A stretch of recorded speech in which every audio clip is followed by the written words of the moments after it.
বিরুদ্ধে ইভিএম এর বোতামে সেলোটেপ লাগানোর অভিযোগ সামনে আসছে। কমিশন সূত্রে কি খবর রয়েছে বিস্তারিত তথ্য জানবো।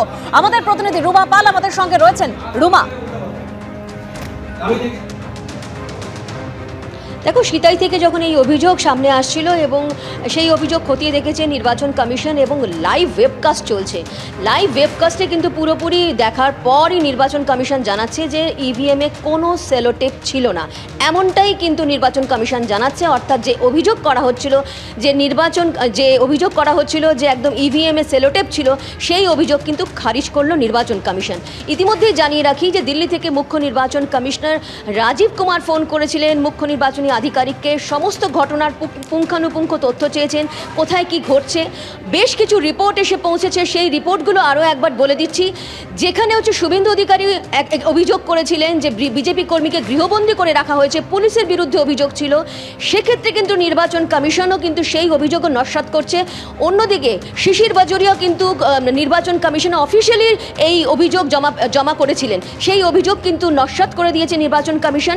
কারণ পুলিশ কন্ট্রোল রুম থেকে যে অভিযোগ, যে রিপোর্ট এসে পৌঁছেছে, জানানো হয়েছে সেখানে কোনো পুলিশ ছিল না, এমনকি সেক্টর অফিসার, অন্যদিকে কিউআরটি টিমও সেখানে যায়, জানানো হয়েছে যে সেখানে কোনো পুলিশ ছিল না। অর্থাৎ পুলিশ অ্যারেস্টের যে খবর, যে টুইট করা হয়েছিল শুভেন্দু অধিকারীর তরফ থেকে এবং পরবর্তীতে বিজেপি যে অভিযোগ করেছিল নির্বাচন কমিশনে, সেই অভিযোগও নস্যাৎ করে দেওয়া হয়েছে। অন্যদিকে এবিপি আনন্দে যে দেখানো হয়েছিল যে খবর, সেটা নির্বাচন কমিশন, সেটা মিডিয়া ওয়াচ করেছে। কি খবর ছিল সেটা, নৈহাটিতে 79 বুথে রূপক মিত্র ইমেল করে জানিয়েছিলেন যে ফ্ল্যাগ ফেস্টুন সেখান থেকে সরিয়ে দেওয়া হচ্ছে এবং সেটা করছে তৃণমূল। কিন্তু একদম ব্যারাকপুর পুলিশ কমিশনার থেকে সেই রিপোর্ট এসে জমা পড়েছে নির্বাচন কমিশনে, জানানো হয়েছিল 100 মিটারের মধ্যে এই ফ্ল্যাগ ফেস্টুন ছিল এবং সেটা সরিয়েছে বিজেপির লোকজনই। অর্থাৎ বুঝতে পারছো, সমস্ত রিপোর্টই কিন্তু একে একে কিন্তু আসছে নির্বাচন কমিশন এবং যে অভিযোগগুলো সামনে আসছে সেই অভিযোগও কিন্তু একে একে খারিজ করছে নির্বাচন কমিশন। কারণ একদম লাইভ ওয়েবকাস্ট চলছে এবং লাইভ ওয়েবকাস্টের মাধ্যমে আমরা যেটা বুঝতে পারলাম যে নির্বাচন কমিশন অর্থাৎ সিতাইয়ের ক্ষেত্রে যে অভিযোগ, নৈহাটির ক্ষেত্রে যে অভিযোগ, সেই অভিযোগ কিন্তু নস্যাৎ করে দেওয়া হয়েছে নির্বাচন কমিশনের তরফে। আমি দেবনারায়ণ দার কাছে যাব। দেবনারায়ণ দা, মানে সকাল থেকে বিভিন্ন অভিযোগ সামনে আসছে, প্রার্থীরা বিক্ষোভের মুখে পড়ছে।